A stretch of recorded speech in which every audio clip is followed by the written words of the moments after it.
ಆತ್ಮೀಯ PH16 news ಅರ್ಥಾತ್ ಸಿದ್ದರಾಮಯ್ಯ ಸ್ವಾಗತ. ನಾನು ನಿಮ್ಮವ MI ಅಥವಾ ಮಲ್ಲಪ್ಪ ಜೋತಾರ. ಆತ್ಮೀಯರೇ, ಇದೊಂದು ವಿಶೇಷ ಕಾರ್ಯಕ್ರಮ.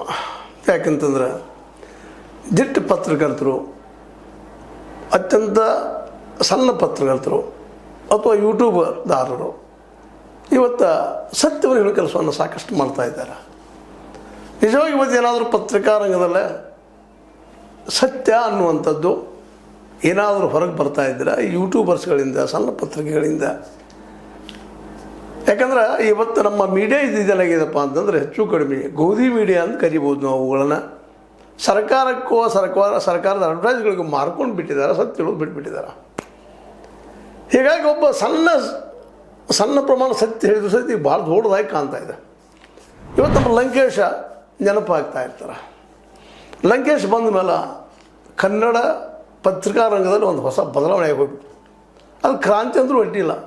ಆ ಮೊದಲು ಹೇಳಿತ್ತು ಶ್ರೀ ಮುಖ್ಯಮಂತ್ರಿ ಪ್ರಧಾನಮಂತ್ರಿ ಹೀಗೆಲ್ಲ ಮಾತಾಡ್ತಾ ಇದ್ವಿ. ಅವ್ರು ಬಂದ ಮೇಲೆ ಗೊತ್ತು ಶುರು ಆಗಿಬಿಡ್ತು ಗುಮ್ ರುಮ್ ಬಮ್ ಎಡ್ಡಿ ಏನೇನು. ಅಂದ್ರೆ ಪತ್ರಿಕಾ ಸ್ವಾತಂತ್ರ್ಯ ಏನು ಅನ್ನೋದನ್ನು ಕನ್ನಡಕ್ಕೆ ಭಾಳ ದಿಟ್ಟವಾಗಿ ತೋರಿಸ್ಕೊಟ್ಟಂಥ ಲಂಕೇಶ್ ಅವರು. ಅದಕ್ಕೆ ಪೂರ್ವದಲ್ಲಿ ಇದ್ದಿರಲಿಲ್ಲ ಅಂತಲ್ಲ, ಪ್ರಜಾವಾಣಿನೂ ಅಡ್ಡಿ ಇಲ್ಲ, ಒಳ್ಳೆಯ ಒಂದು ಮೂಮೆಂಟ್ ಮಾಡ್ತಾ ಬಂದದ್ದು ಇಲ್ಲಿವರೆಗೆ. ಇನ್ನುಳಿದ ಪತ್ರಿಕೆಗಳು ಉತ್ತರ ಕರ್ನಾಟಕದ, ಸಂಯುಕ್ತ ಕರ್ನಾಟಕ ಕೆಲವೊಂದಿಷ್ಟು ಮಾಡಿದೆ.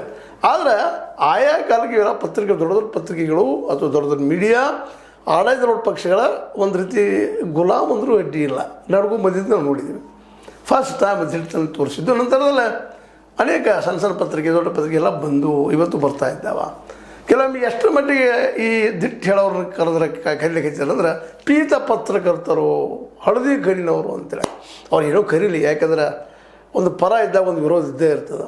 ಸತ್ಯ ಹೇಳೋದ್ರ ಕೆಲವು ಸಲ ನಮಗೆ ಕಂಡಿದ್ದು ಸತ್ಯ ತಾಯಿಲಿ ಹೇಳಿಕೊಟ್ಟಿಲ್ಲ, ಆದರೆ ಸಮಾಜಕ್ಕೆ ಒಳ್ಳೆಯದಾಗೋದನ್ನ ಸತ್ಯ.